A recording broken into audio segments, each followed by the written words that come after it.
Bismillahirrahmanirrahim. Assalamualaikum warahmatullahi wabarakatuh. Perkenalkan, nama saya Sita Artarisa. Saya dari kelas 6B Keagamaan, Prodi Bimbingan Konseling Islam, Fakultas Usuluddin Adab dan Dakwah.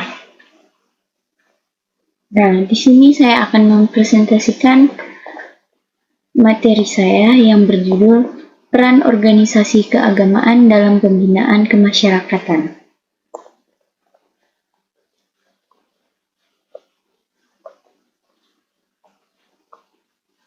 Poin pembahasan. Yang pertama, pengertian dari peranan organisasi keagamaan dalam pembinaan kemasyarakatan. Yang kedua, tujuan peranan organisasi keagamaan dalam pembinaan kemasyarakatan. Yang ketiga, kelebihan dan kekurangan peranan organisasi keagamaan dalam pembinaan kemasyarakatan. Yang keempat, beberapa hal yang harus diperhatikan dalam pembinaan organisasi keagamaan dalam pembinaan kemasyarakatan.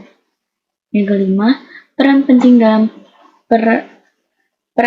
dalam peranan organisasi keagamaan dalam pembinaan kemasyarakatan. Apa itu peranan organisasi keagamaan dalam pembinaan kemasyarakatan? Baik, di sini. Nah, organisasi keagamaan memiliki peranan penting dalam pembinaan kemasyarakatan.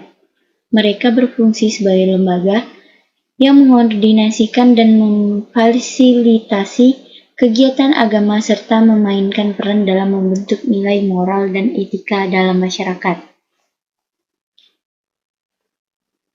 Selanjutnya, apa sih tujuan dari peranan organisasi keagamaan dalam pembinaan kemasyarakatan? Nah, menurut memperkuat nilai norma dan spiritual, organisasi keagamaan berupaya memperkuat nilai-nilai moral dan spiritual dalam kemasyarakatan. Mereka mengajarkan etika, integritas, solidaritas, dan keadilan sebagai landasan untuk membentuk masyarakat yang lebih baik. Nah, tujuan selanjutnya pendidikan agama dan spiritual. Organisasi keagamaan memiliki peran penting dalam memberikan pendidikan agama dan spiritual pada masyarakat. Pemberdayaan sosial. Organisasi keagamaan berusaha untuk memberdayakan masyarakat melalui program-program sosial. Mereka dapat membantu dan membimbing kesehatan, pendidikan, pemberdayaan ekonomi, bantuan sosial, dan pengembangan keterampilan.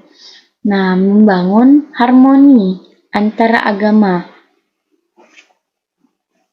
Organisasi keagamaan berperan dalam membangun hubungan harmoni antara pemeluk agama yang berbeda.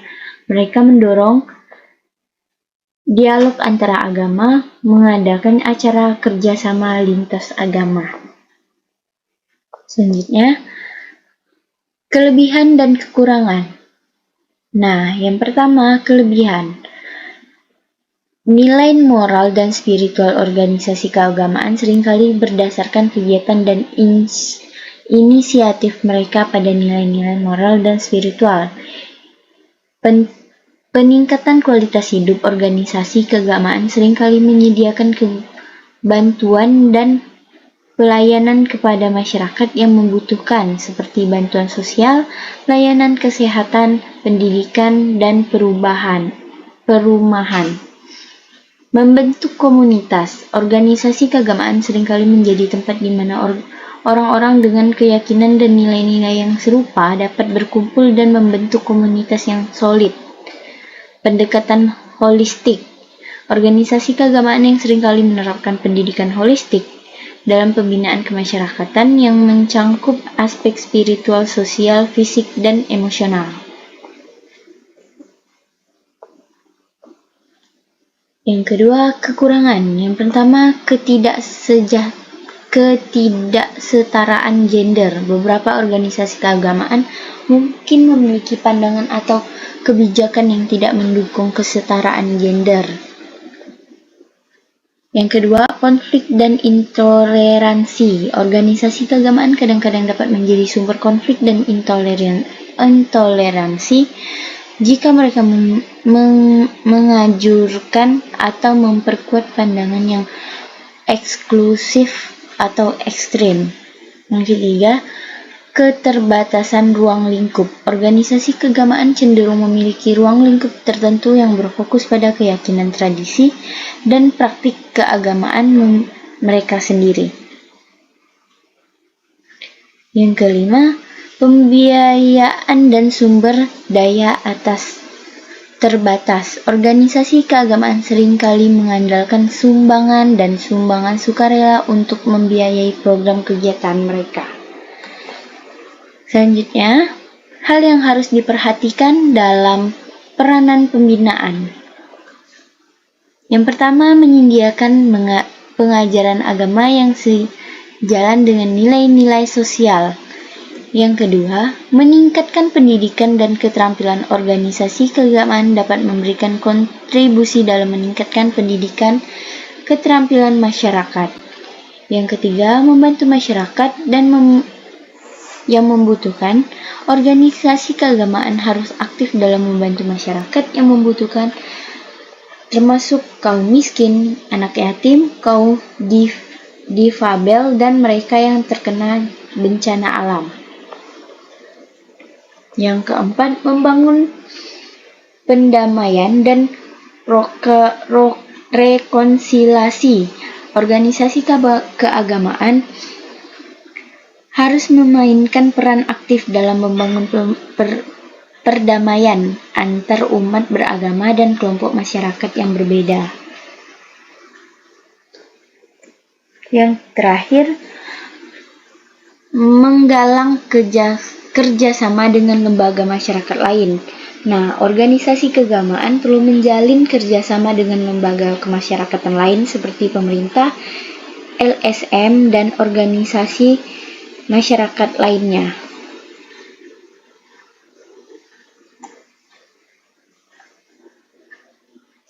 Peran penting dalam peranan organisasi keagamaan dalam pembinaan kemasyarakatan. Yang pertama, pendidikan pemahaman agama. Organisasi memiliki peran sentral memberikan pendidikan agama kepada umatnya. Yang kedua, pemberdayaan sosial. Organisasi keagamaan dapat memainkan peran penting dalam pemberdayaan sosial melalui program-program seperti pemberian bantuan sosial kepada yang membutuhkan. Kehidupan sosial spiritual. Organisasi keagamaan memberikan tempat bagi individu untuk mencari makna hidup, mengembangkan hubungan dengan Tuhan, dan mempraktikkan keyakinan agama mereka. Yang terakhir, pemersatu masyarakat. Organisasi dengan keagamaan dapat berperan sebagai perekat sosial dalam masyarakat, membawa orang-orang dari berbagai latar belakang bersama.